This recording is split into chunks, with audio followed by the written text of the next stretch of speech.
ខាងក្រោមនេះគឺជាគន្លឹះមួយចំនួនក្នុងការពិនិត្យមើលព័ត៌មានមិនពិតដែលមាននៅលើ Facebook 1មានការសង្ស័យចំណងជើងរឿងរ៉ាវព័ត៌មានមិនពិតជាញឹកញាប់មានចំណងជើងគួរឲ្យចាប់អារម្មណ៍គ្រប់អក្សរទាំងអស់ដោយមានសញ្ញាឧទានប្រសិនបើចំណងជើងមើលទៅគួរឲ្យភ្ញាក់ផ្អើលនិងតក់ស្លុតព្រមទាំងមានសំឡេងមិនគួរឲ្យជឿនោះវាអាចជាព័ត៌មានមិនពិតហើយ2សូមពិនិត្យមើលឡាយឲ្យបានច្បាស់លាស់ដំណរភ្ជាប់ដែលคล้ายៗឬដំណរដែលមើលទៅហាក់ដូចជាដូចគ្នាជាសញ្ញាព្រមានមួយនៃព័ត៌មានមិនពិតគេហទំព័រព័ត៌មានคล้ายៗជាច្រើនបានខ្លែងបន្លំប្រភពព័ត៌មានពិតដោយធ្វើការកែប្រែតិចតួចចំពោះដំណរភ្ជាប់អ្នកអាចចូលទៅគេហទំព័រដើម្បីប្រៀបធៀបដំណរទៅប្រភពដែលបានបង្កើត3ស៊ើបអង្កេតប្រភពព័ត៌មានត្រូវប្រកាសថាអត្ថបទនេះត្រូវបានសរសេរដោយប្រភពដែលអ្នកទុកចិត្តលើកេរ្តិ៍ឈ្មោះសម្រាប់ភាពត្រឹមត្រូវប្រសិនបើអត្ថបទនេះមកពីស្ថាប័នដែលមិនសូវល្បីសូមពិនិត្យមើលផ្នែកអបោដើម្បីស្វែងយល់បន្ថែម4សូមពិនិត្យមើលទ្រង់ទ្រីមិនធម្មតាគេហទំព័រព័ត៌មានคล้ายៗជាច្រើនសរសេរអក្ខរាវិរុទ្ធខុសច្រើន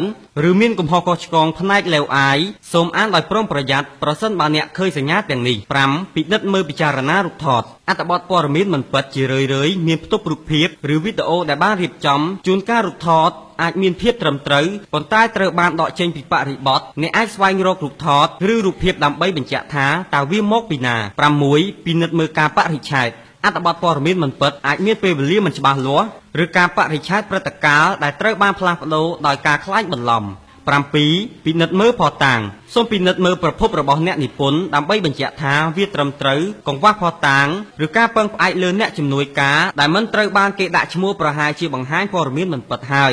8រកមើលរបាយការណ៍ផ្សេងប្រសិនបើគ្មានប្រភពព័ត៌មានទៀតរាយការណ៍ដូចគ្នាទេវាអាចបង្ហាញថាព័ត៌មាននេះមិនពិតហើយប្រសិនអត្ថបទត្រូវបានរាយការណ៍ដោយប្រភពច្រើនតែអ្នកទុកចិត្តនោះវាទំនងជាព័ត៌មានពិតហើយ9តើអត្ថបទនេះជារឿងកំប្លុកកំប្លែងមែនទេជួនកាលអត្ថបទคล้ายៗអាចពិបាកក្នុងការបែងចែកពីរឿងកំប្លុកកំប្លែងពិនិត្យមើលថាតើប្រភពនេះត្រូវបានគេស្គាល់ថាជាប្រភពនៃរឿងបំភ្លឺឬយ៉ាងណាហើយថាតើព័ត៌មានលម្អិតនិងរឿងរ៉ាវរបស់សាច់រឿងបង្ហាញថាតើវាអាចគ្រាន់តែជាការកម្សាន្តឬយ៉ាងណា